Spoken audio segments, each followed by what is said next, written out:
ASM info viewers அனைவருக்கும் வணக்கம். நான் டாக்டர் நித்யா, சித்தா பிசிஷியன். இந்த பதிவில் நம்ம என்ன பார்க்க போகிறோம் அப்படின்னா, ஹை பிளட் ப்ரெஷரை எப்படி நேச்சுரலாக நம்ம கண்ட்ரோல் பண்ணலாம். அதாவதுங்க, இன்னைக்கு நிறைய பேருக்கு பிபி அதிகமாகிட்டே போகுது. காரணமே இல்லாமல் பிளட் ப்ரெஷர் அதிகமாகுது. உடனே ஒரு டேப்லெட் போட்டு அதை கண்ட்ரோல் பண்ணிடலாமா அப்படின்ற ஒரு எண்ணம் தான் எல்லாருக்குமே வருது. பிபியை எப்படி நேச்சுரலாக கண்ட்ரோல் பண்ணுறது? இப்போ வயது வித்தியாசமே இல்லாம 30 வயது, 35 வயதுல இருக்கிறவங்களுக்கு கூட பிளட் பிரஷர் அதிகமா இருக்குங்க. எதனால இந்த பிளட் பிரஷர் நமக்கு அதிகமாகுது? சில வகையான உணவு முறைகள் தான் இதுக்கு முக்கியமான காரணம். உங்களுக்கு பிபி அதிகமா இருக்கா? மாத்திரையே இல்லாம ஆரோக்கியமான முறையில நான் பிபியை கண்ட்ரோல் பண்ணணுங்க. நார்மலா பிபி மெயின்டைன் பண்ணணும் அப்படின்னா எந்த மாதிரியான உணவுகள் எடுக்கணும், எதையெல்லாம் எடுக்கவே கூடாது அப்படின்றத பார்க்கலாம். ஏன்னா நிறைய பேரோட ஆசை என்ன தெரியுங்களா? பிபி இருக்கு, சுகர் இருக்கு, தைராய்டு இருக்கு. இத டயட்ல நான் எப்படின்னா சரி பண்ணிக்கலாமா? இது தாங்க எல்லாருமே யோசிக்கிற ஒரு விஷயம். ஏன்னா, மெடிசின்ஸ் அப்படின்னு சொல்லிட்டு உள்ள போயிட்டோம்னா, அது போயிட்டே இருக்கும். இருக்க இருக்க மருந்தோட டோசேஜ் தான் அதிகமாகும். நோய் தீர்ந்த பாடு இருக்காது அப்படின்னு நினைப்பீங்க. இதுவே சித்த மருந்துகள் நீங்க எடுக்கும்போது எல்லாமே மூலிகை மருந்துகள். குறிப்பிட்ட நாள் அளவு நீங்க எடுத்த பிறகு கண்டிப்பாக இந்த பிபியா இருக்கட்டும், சுகரா இருக்கட்டும், தைராய்டு எல்லாமே நமக்கு ரிவர்ஸ் ஆக ஆரம்பிச்சிடும். அதன் பிறகு மருந்துகள் இல்லாம உணவின் மூலியமே நீங்க எடுத்துக்கலாம். அதே மாதிரி இப்போ ஸ்டார்டிங்லே ஒரு பிரச்சனை இருக்குன்னா, அதுக்கு பிபி இப்போ பிபி இருக்குன்னா, ஸ்டார்டிங்லே அதற்கான உணவு முறைகள நீங்க ஃபாலோ பண்ணிட்டு வந்தோம்னா, ஈஸியாவே பிபி நார்மலா கண்டிப்பா நம்ம மெயின்டெயின் பண்ண முடியுங்க. இதுக்கு ஸ்பெஷலா நம்ம என்ன உணவு தொடவே கூடாது அப்படின்னு நீங்க தெரிஞ்சுக்கணும். பிபி இருக்கா? அதிகமான சோடியம் கன்டென்ட் இருக்கிற உணவுகள நீங்க எடுக்கவே கூடாதுங்க. அதாவது சோடியம் கன்டென்ட்னா நம்மளுடைய உப்பு தாங்க. உப்பு சேர்த்து நீங்க நெறைய சாப்பிடுறீங்க. இல்லைங்க உப்புலாம் நான் சாப்பிடுறதில்ல அப்படின்னு சொல்வீங்க. ஆனால் உங்களுக்கே தெரியாம நெறைய நீங்க ஒரு மோர் குடிக்கணும்னாலும் நெறைய உப்பு போட்டு குடிச்சிடுறோம். இட்லி, தோசை மாவு ரெடி பண்றோம். நெறைய உப்பு போட்டுர்றோம். இந்த மாரி எக்ஸ்ட்ராவா சேர்க்கக்கூடிய உப்பு பாதி அளவு நீங்க குறைச்சுக்கோங்க. பாதி அளவா குறைச்சுக்கிட்டீங்கன்னா, உங்களுக்கு உடல்ல பிளட் பிரஷர் இன்கிரீஸ் ஆகாது. தேவையில்லாத உப்புக்கள சேர்த்து சாப்பிடுறத ஃபர்ஸ்ட்டு நிறுத்திக்கோங்க. அதற்கு அடுத்ததாக அதிகமாக உப்பு சேர்த்து பதப்படுத்தப்பட்ட உணவுகள அவாய்ட் பண்ணிக்கணும். இந்த பிரிசர்வ்ட் ஃபுட்ஸ் அப்படின்னு சொல்றோம் இல்லைங்களா? ரொம்ப நாளா கெடாம இருக்கிறதுக்கு உப்பு போட்டா மட்டும் தான் அது கெடாம இருக்கும். சில வகையான கெமிக்கல்ஸும் அதில நம்ம ஆட் பண்ணி தான் குடுக்குறாங்க. அப்போ இந்த மாதிரி உப்பு கண்டம் சாப்பிடுறது, கருவாடு மாதிரியான பொருட்கள் எடுத்துக்கிறது, எண்ணெயில் பொரித்த அப்பளம் மாதிரியான பொருட்கள், ஊறுகாய், நல்லா இதெல்லாம் சாப்பிடுறது. அதே மாதிரி உப்பு எந்த அளவுக்கு நம்ம குறைக்கணுமோ, அந்த அளவுக்கு எண்ணெய் பலகாரங்களையும் நம்ம குறைக்கணும். உப்பு சாப்பிடும்போது ரத்தம் இன்னும் நமக்கு திக்காக ஆரம்பிச்சிடும். டாக்ஸின்ஸ் அதிகமாகும்போது இதயத்தில் படபடப்பு ஏற்படுறது, ரத்த ஓட்டம் சீராக இல்லாம பிபி அதிகமாகும். அதே மாதிரி எண்ணெய் சார்ந்த உணவுகள கட்டாயம் தவிர்த்துக்கோங்க. உங்களுக்கு பிபி 140 மேல போயிருக்கு. 140, 100 அதுக்கு தாண்டி போயிருக்கு அப்படின்னா, கட்டாயமாக அசைவ உணவுகள் எடுப்பதை தவிர்த்துக்கோங்க. போதுமான அளவுக்கு இரவு உறக்கம் ரொம்ப ரொம்ப முக்கியம்.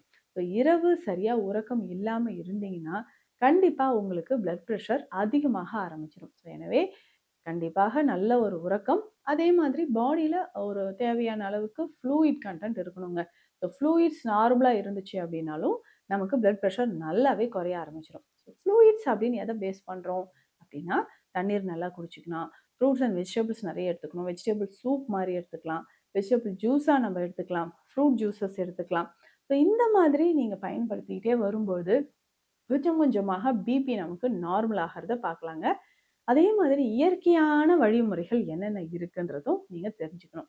இயற்கையான வழிமுறைகள் அப்படின்னா சீரகம், சோம்பு இது 2மே நமக்கு கை கொடுக்கும். பிளட் பிரஷரை குறைக்கிறதுக்கு சீரகமும் நல்ல ஒரு மெடிசன் சொல்லலாம். அதே மாதிரி சோம்பு. ஏன்னா 2லயுமே பார்த்தீங்கன்னா நல்ல ஒரு ஃபைபர் கண்டென்ட் இருக்கு. Best blood purifier. அது மட்டும் இல்லாம செரிமான சக்தியை அதிகரிக்கும். உடல்ல தேவையில்லாத கொழுப்புகள் இருந்தால் அதை கரைச்சி வெளியேற்றும். அப்போ சீரகமும் சோம்பும் சேர்த்து தண்ணீரை நல்லா கொதிக்க வச்சு அந்த தண்ணீரை நம்ம குடிச்சிட்டு வரலாம். இல்லைன்னா இது 2மே நம்ம பவுடர் பண்ணி வச்சுட்டு ஃபைன் பவுடரா பண்ணிட்டு காலையில பிஃபோர் ஃபுட், அதாவது எம்டி ஸ்டொமக் கூட சொல்லலாங்க. பிஃபோர் ஃபுட் ஒரு ஸ்பூன் அளவுக்கு எடுத்து வெந்நீர்ல கலந்து குடிச்சுக்கிட்டே வரணும். இப்படி இந்த சீரகம், சோம்பு 2மே நீங்க குடிக்கும்போது பிளட் ப்ரெஷர் லெவல் உங்களுக்கு நல்லா குறைய ஆரம்பிச்சிடும்.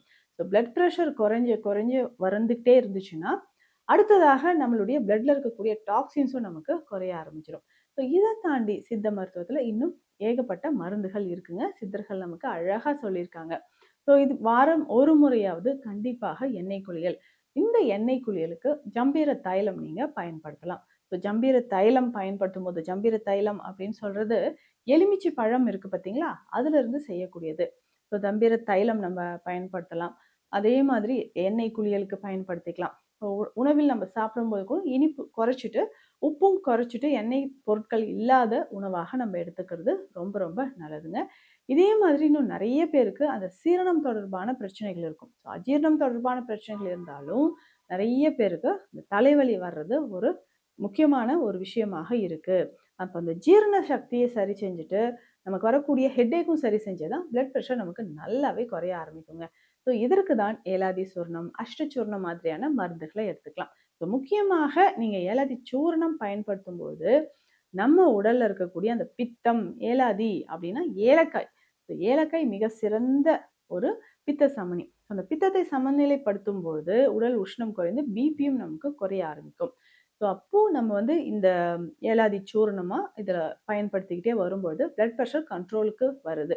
காலையில ஒரு 5-10 நிமிடங்கள் மூச்சு பயிற்சியோ நடைப்பயிற்சியோ செய்யும்போது உடல்ல இருக்கக்கூடிய அந்த தேவையில்லாத கழிவுகள் வெளியேறி நல்ல ஒரு ஃப்ரெஷ் ஏர் நீங்க ப்ரீத் பண்ணும்போது நுரையீரல் பலப்பட்டு ஆரோக்கியமாக இருக்கும் அப்படின்னு சொல்லலாங்க.